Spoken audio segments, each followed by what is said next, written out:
सब आसरा, टुटी वया सब वास्ता। तोड़ना दुख तुंहिंजे सुखन ले, दिल दुआ थी वरी बि करे। रब साईं मुंहिंजे हिस्से जी हर खुशी तोखे नसीब करे। रब साईं मुंहिंजे हिस्से जी हर खुशी तोखे नसीब करे।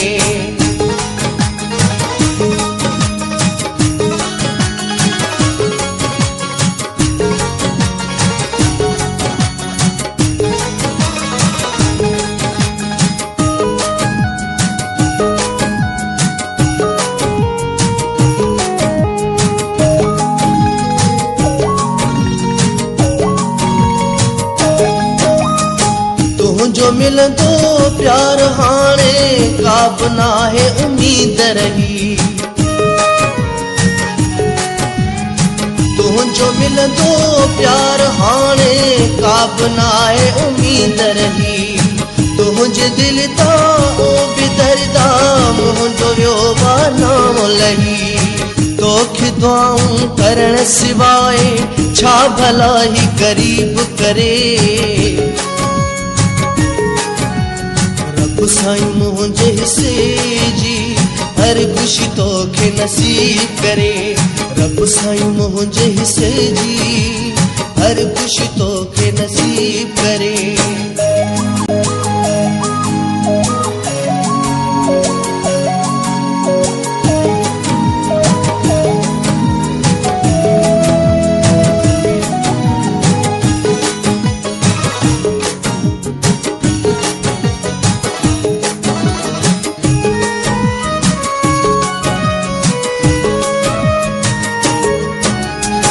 जुल्म क्या के दुनिया तुंहिंजे हिन दीवाने सां।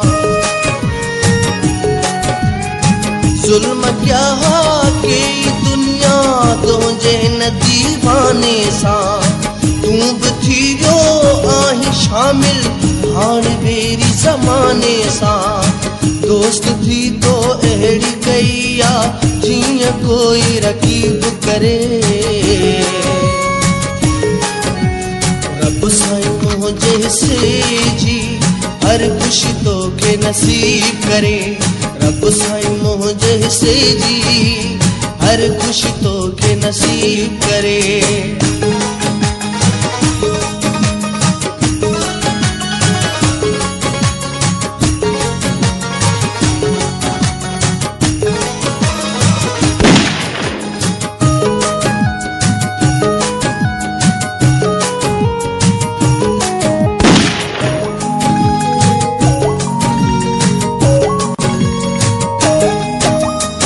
तूं जीवे छो सुखन जे थी वञन दुख तोखां परे। तूं जीवे छो सुखन जे थी वञन दुख तोखां परे। जिंदगी मुंहिंजी ज़फ़र तोखे मिले अल्लाह करे। कोई दुख तकलीफ़ न मौला कॾहिं तुंहिंजे करीब करे। रब साईं मुंहिंजे हिस्से जी हर खुशी तोखे नसीब करे। रब साईं मुंहिंजे हिस्से जी हर खुशी तोखे नसीब करे। खत्म थिया सब आसरा, टुटी वया सब वास्ता। तोड़ना दुख तुंहिंजे सुखन ले, दिल दुआ थी वरी बि करे।